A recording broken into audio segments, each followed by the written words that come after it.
Şimdi yola çıktık. Burada normalde çok kişi olsanız daha indirimli oluyor ama şimdi beni hem Prison Island'a hem de Minamba galiba tam bilmiyorum. Hani bu kaybolan bir ada var ya gelgitlerden dolayı. O adaya götürecek. Çok merak ediyorum. Acaba nasıl olacak? Şu an sesim nasıl geliyor bilmiyorum ama bu yolculuk yani Zanzibar Stone Town'dan gittiğim ada yani kaybolan ada arası herhalde bir 20 dakika falan.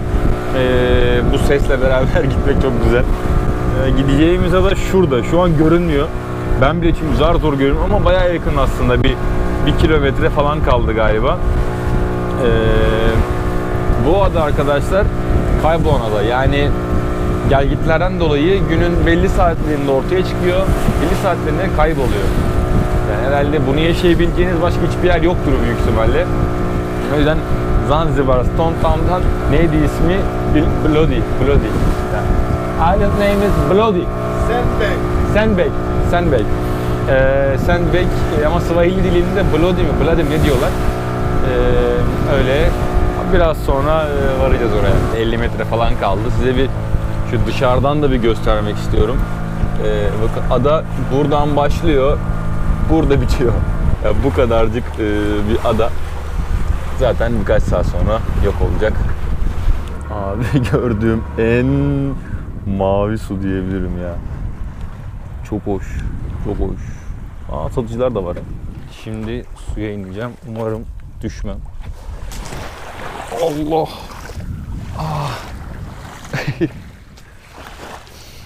İndim. O adaya indim. Vallahi şu an o adadayım. Yani sessiz ortamdayken anlatayım size ya bu adayı. Az önce çok ses vardı. Belki duyulmamıştır. Bu ada kaybolan ada. Burası sadece günün belli saatlerinde ortaya çıkıyor. Sonra yok oluyor. Burada şu anda maksimum herhalde 50-60 kişi falan vardır. Böyle bir adada olmak şu anda çok farklı yani. Şimdi birazcık şeyi göstermek istiyorum size. Adanın suyunun berraklığını. Yani nasıl söyleyebilirim ki? Adanın yakınlarındaki su turkuaz. Yani bildiğimiz değişik bir mavi. Ama uzaklar normal koyu lacivert deniz. Şimdi göstereceğim size. Böyle bir su var burada. Allah. O kadar sıcak ki. Çok sıcak su. Evet burada da ablamız var. Denize gidiyor. Muzungu Girl herhalde öyle mi deniyor? Burada da satıcılar var. Herhalde günün belli saatlerinde kaybolduğu için ada sadece geliyorlar. 2-3 saat dükkanlarını açıyorlar. Sonra kapatıp teknelerine binip gidiyorlar herhalde. Buranın olayı bu. Yani kayboluyor. Ama şurası o kadar güzel ki. Gelgitten dolayı bak orası kayboluyor orada. Evet oraya gitmem lazım. Orası çok hoş bir yere benziyor. Adanın bu arada hani başından sonuna yürümek herhalde bir 2 dakika falan sürüyor. Nasıl bir gelgit yaşandığını size şimdi göstereceğim. Bakın şurada kaya parçaları mı diyeyim artık. Öyle şeyler var. Üst yosunu tutmuş. Burası da gelgit yaşanıyor yani şu anda. Normalde aslında diğer taraf... Allah ağzımın yüzüme bir şey girdi. Diğer tarafta su daha geride. Ama burada artık gelgit başlamış. Herhalde maksimum 2-3 saat içerisinde bu ada yok olur. Yarın tekrar ortaya çıkar.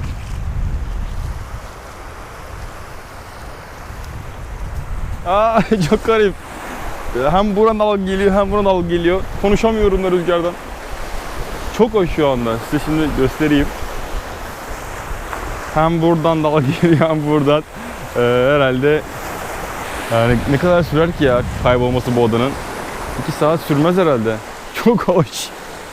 Böyle bir ada arkadaşlar burası. Çok eğlenceli bir yer. Keşke çok daha uzun saatler kalabilsek burada ama yani şu an hissettiğim kadarıyla oradaki suyu 1 saat 2 saate bu ada kaybolur. Burada en yakın diğer ada da şurası. Prison Island. Yani Prison Island'da var. Bu dünyanın en büyük kaplumbağaları, en büyük neyleriydi? Hani en yaşlı kaplumbağaları. Orada 200 yıllık, 250 yıllık kaplumbağalar varmış. Oraya da gideceğim. Ama önce birazcık buranın tadını çıkarmalıyım. Yürüyeyim biraz ya burada. Düşmezsem inşallah bir yerimi kırmazsam suyun üstünde yürüyebileceğim. Ay yengeç, akrep bir şeyler var burada. Gözüküyor musun? Allah ben korktum buradan. Ben kaçar. Şimdi Prison Island'a gidiyoruz. Prison Island. Niye böyle Amerikan spikeri gibi konuşuyorsam? Prison Island şurada. Yok burada. görünüyor mu acaba görünüyor aynen. Şurası. Çok ufacık bir yer. Bu adada dünyanın en eski kaplumbağalarına bakacağız. Şimdi niye durduk? Nasıl bir şeyse. Şu arkadaş yani bizim kaptan. Arkadaşına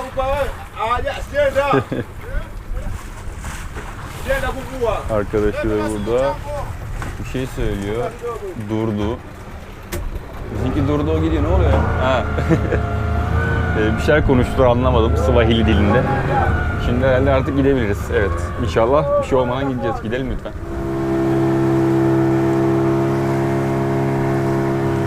Şu suyun berraklığına bak ya. Çok iyi. Köprüsü de var. Zenci, Bean, İtalya, Zenci. Zenci herhalde, bunlar kardeş herhalde. Mr. Bean. Mr. Bean teknesi bile var burada. Yanaşmaya çalışıyor şuraya. Bakayım nereye yanaşacağım dayı sen ya. Şuraya mı? Nasıl ineceğim? Merdiven var. Tamam, şu merdivenden yukarı çıkacağım. Evet, artık Prison Island'dayım. Size bir etrafı göstereyim. Böyle bir güzellik. Nasıl hala korunmuş. Yani her gördüğün güzelliğin yanında sürekli şey diyorum. Acaba burası Türkiye'de olsa ne olurdu? Hani burada şu anda öküz gibi bir otel olur muydu vesaire. Çok güzel. Bu da kardeş de bana yardım edecek burada. Sana göstereyim, anlatayım ben dedi. İyi dedim, anlat. En azından buradakilere birazcık para kazandırmış olalım diye düşünüyorum. Şimdi giriş yaptım buraya. Geldiğinizde bu odaya para vermeniz gerekiyormuş. 4 dolar. Yani 8.000-8.500 şilin yapıyor. Sakın aç gelmeyin buraya. Çünkü bir pizza mesela 20 dolar falan yani. Sakın aç gelmeyin. Siz karnınızı doyurun. Ondan sonra buraya gelin.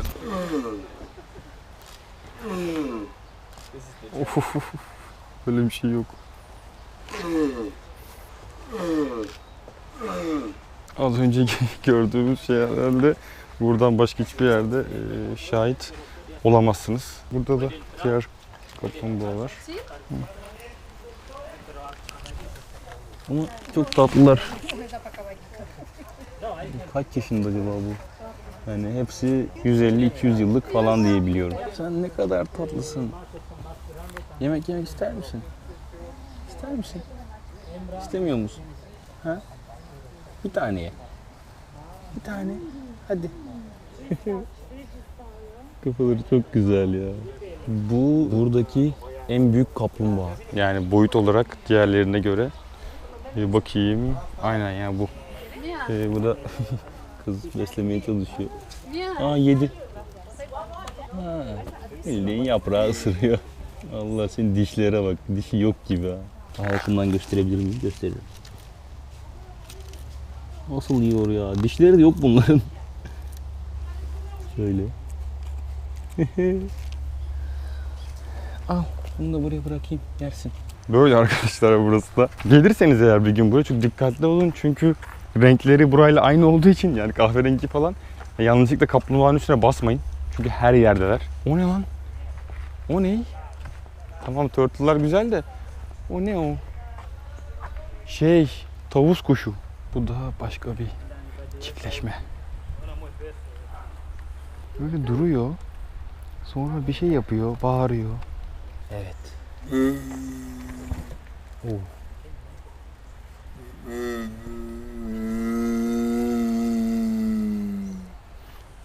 Hayvan geldi. Geldi yani. Çok komik ya, hayatımda ilk defa. Yani köpeği, kediyi görmüştük de kaplumbağanınkini ilk defa gördüm. Bir de 200 yıl kaplumbağanınkini ilk defa gördüm. Amcacım, abicim, dayıcım 200 yaşındasın. Nasıl bir güç kuvvet, belki ilaç kullanıyorlardır. Böyle bir şey yok. Ben en çok şeyi merak etmiştim. Yani burada küçük, yani bunlar şimdi çiftleşiyorlar sonuçta, yavruların ne oluyor diye. İlk 5 yıl burada kalıyorlarmış. Bakayım buradan gözükecek mi? Yok, bayağı kapatmışlar yani görünmesin diye. Şu an burada herhalde 60-70 tane falan kaplumbağa vardı. Daha çok yeni doğanlar da var. Bebekler de var. 5 sene burada kalıyorlar. Ondan sonra da buraya geçiyorlar. İşte diğer 5 yılda buradalar. Yani 5 sene burası, 5 sene de burası. Toplam 10 sene boyunca buralarda korunuyorlar. Diğer kaplumbağalar zarar vermesin, insanlara zarar vermesin diye. Ondan sonra da buraya, buranın doğasına salınıyorlar. Yani bunlar da işte o 10. yılların dolmasını bekleyenler. Yazık bunlara ya. 10 sene boyunca burada bekliyorlar. Ondan sonra sokağa çıkabiliyorlar. 10 sene çok uzun bir süre ya. Biz 10 sene boyunca bir yere kapatsalar biz herhalde kafayı yeriz. O da bunlar için normal. Zaten yaşıyorlar 300 sene, 1000 sene. Bunlara 10 sene şey gibidir. Akşam yemeği saati gibidir. Ne yapacağından çıkıyor. Çık. Bak bak bak, o kadar ağır ki kendini taşıyamıyor. Burası çok güzel. Yani hayvanların bu şekilde korunduğunu görmek, buranın bir hayvanat bahçesi olmadığını görmek. Çünkü hayvanat bahçesi olsaydı her tarafları kapatılırdı falan filan. Burada gayet doğalarının arasında korunuyorlar. Çıkışta burada şey soruyorlar, hani kaplumbağalara yardım etmek ister misiniz vesaire diye. İsterseniz 5 kuruş verin, isterseniz 10.000 dolar verin. Şurada Gökhan Yıldırım 10.000 Tanzanya şilini. Yani 5 dolarlık bir para verdim. Bunlar da bu işte şeyleri, ne deniyor, yumurtaları kaplumbağaların. Çok küçük aslında ama burada doğuyorlarmış hayvanlar. Hani kaçırmamak için. Gözlerinin önünde yani her zaman. Doğuyorlar. Ondan sonra da hemen alıp o yavruların olduğu 5 sene boyunca duracakları yere götürüyorlar. Burası arkadaşın anlattığı kadarıyla önceden kölelerin, slave deniyor galiba, toplanma yeri. Burası hapishane yani. Aslında önceden hapishaneymiş. Şu anda bildiğiniz bir kafe, restoran olmuş. Şurayı da göstereyim. Yani aslında gerçekten hapishane, çünkü her tarafı çevrili bir yer. Böyle binalar. Önceden buraya getiriyorlarmış insanları, buraya kapatıyorlarmış. Burası da o kölelerin getirildiği yer. Buradan getiriliyorlarmış. Buradan içeri alınıyorlarmış. Şimdi tam olarak öğrendim. 1860'lı yıllarda buranın ilk sultanı, Majid mi öyle bir şey ismi, bu adayı 2 tane araba veriyor. O 2 araba da burayı köle pazarına götürmeden önce kölelerini, onları işte muhafaza etmek, onları toplamak için kullanıyormuş. Burada insanlar topluyormuş. Ondan sonra da köle pazarına götürüyormuş, satıyormuş orada. Ama şu anda dediğim gibi sadece otel, işte butik, turistik yer amaçlı kullanıyorlar. Bir de bu sarı humma hastalıkları vesaire olduğunda çok yani salgın şeklinde olduğunda zamanında burayı karantina adası olarak kullanmışlar. Tam bir zamanda ismi karantina adası olarak biliniyormuş. Şu anda ismi Prison Island. Hapishane adası. Çok da zaman değil yani 100-150 sene önce burada insanların köle olarak bulunması çok kötü.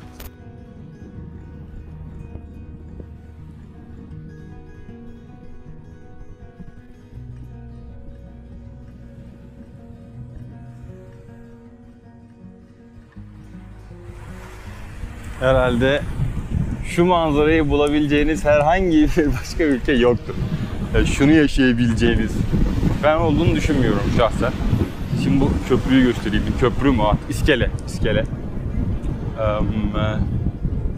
Şurası görünmüyor herhalde ama şurası diyeyim.